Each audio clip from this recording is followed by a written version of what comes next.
السلام علیکم ورحمۃ اللہ وبرکاتہ۔ بسم اللہ الرحمن الرحیم۔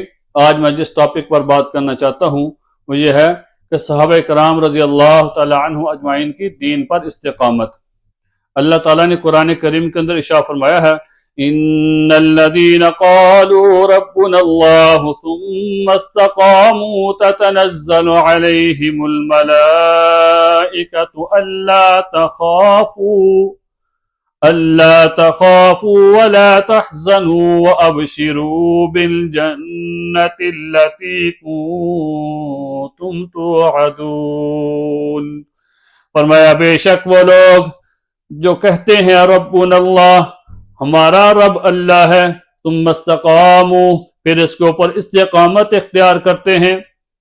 جو لوگ یہ کہتے ہیں کہ ہمارا رب اللہ ہے پھر اس کے اوپر استقامت اختیار کرتے ہیں، فرمایا کہ پھر اللہ تعالیٰ جب اس کا موت کا وقت آتا ہے تو اللہ تعالیٰ فرشتوں کو اتارتے ہیں، پھر اللہ تعالیٰ کے فرشتے ان کو خوشخبریاں سناتے ہیں کہ اللہ تخافوا ولا تحزنوا، کہ نہ تو خوف کرو نہ تم غم کرو، وابشروا بالجنۃ التی، تمہارے لیے خوشخبری ہے اس جنت کی جس کا اللہ نے تمہارے ساتھ وعدہ کیا ہے۔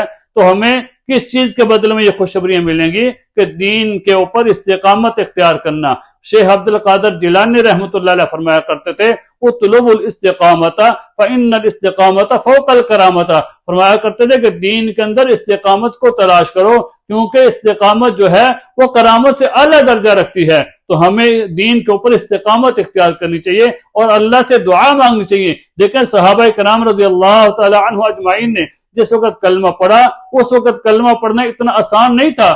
مکہ کے اندر جو کلمہ پڑھتے تھے ان کو اتنی اذیت ناک سزائیں دی جاتی تھی۔ حضرت بلال حبشی رضی اللہ تعالی عنہ کو دیکھیں کہ جس وقت انہوں نے کلمہ پڑھا تو کلمہ پڑھنے کے بدلے میں ان کو کتنی سزا دی گئی کہ مکہ کی گرم ریت کے اوپر لٹا کے ان کو سزا دی جاتی، کبھی کبھی مکہ کے اوباش لڑکوں کے حوالے کر دیا جاتا کہ ان کو گلی گلی کے اندر گھسیٹو، کبھی کبھی گرم پتھر ان کے سینے پر رکھ دیے جاتے، بڑی سزا دی جاتی، لیکن انہوں نے کلمہ نہیں چھوڑا۔ کہنے والے کہتے بلال دیکھو وقتی طور پہ ان کے سامنے کہہ دو کہ میں اللہ کو نہیں مانتا، لیکن دل کے اندر تم اقرار کرو، دل کے اندر یہی رکھو کہ اللہ ایک ہے۔ حضرت بلال فرمایا کرتے تھے کہ نہیں، احد احد، میرے دل کے اندر بھی اللہ ہے، میری زبان کے اندر بھی اللہ ہے، میرے دل و دماغ کے اندر اللہ ہے، میں اللہ ایک ہی ہے اللہ کا اقرار کروں گا۔ میں نے کہہ دیا ہے لا الہ الا اللہ، تو ابھی کسی دوسرے کو میں نہیں مان سکتا، صرف ایک اللہ کو مانوں گا۔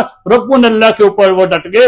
حضرت خباب رضی اللہ تعالی عنہ نے جس وقت دین اسلام قبول کیا تو ان کو گرم کوئلوں کے اوپر لٹایا جاتا، حتیٰ کہ ان کے جسم کی چربی پگھل کر اس چربی نے، ان کے خون نے ان کوئلوں کی آگ کو بجھایا۔ تو حضرت خباب رضی اللہ عنہ ایک دفعہ بیٹھے ہوئے تھے، سیدنا فاروق اعظم نے کہا خباب ذرا اپنے دین اسلام، جس وقت آپ نے دین قبول کیا تھا، جس وقت آپ اسلام قبول کیا تھا، ذرا وہ واقعہ تو سناؤ۔ حضرت خباب رضی اللہ عنہ نے فرمایا امیر المؤمنین، میں وہ آپ کو واقعہ سناؤں یا اپنی کمر دکھاؤں جس کمر نے آگ کے کوئلوں کو بجھا دیا تھا؟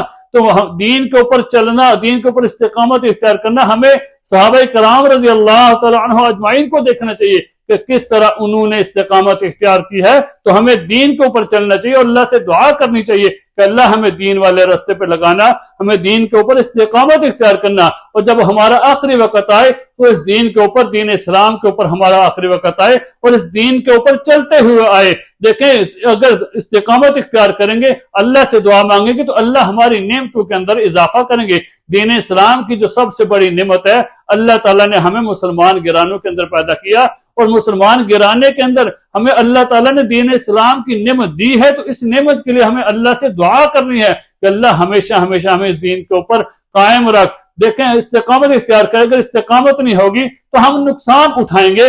حضرت سری سکتی رحمۃ اللہ علیہ فرماتے ہیں میں ایک دفعہ سویا ہوا تھا ایک درخت کے نیچے، مجھے ایک آواز آئی تو میں نے آگے پیچھے دیکھا کہ کہاں سے آ رہی ہے، غور کیا تو پتا چلا کہ اس درخت سے آواز آ رہی ہے، اور وہ درخت یہ کہہ رہا تھا کن مثلی سری سکتی، سری سکتی میری طرح ہو جا۔ میں نے پوچھا کہ تیرے اندر کون سی خوبی ہے کہ تیری طرح ہو جاؤں؟ وہ کہنے لگا، درخت کہنے لگا کہ میرے اندر خوبی یہ ہے کہ لوگ مجھے پتھر مارتے ہیں لیکن میں لوگوں کی طرف پھل برساتا ہوں، لوگوں کو پھل دیتا ہوں۔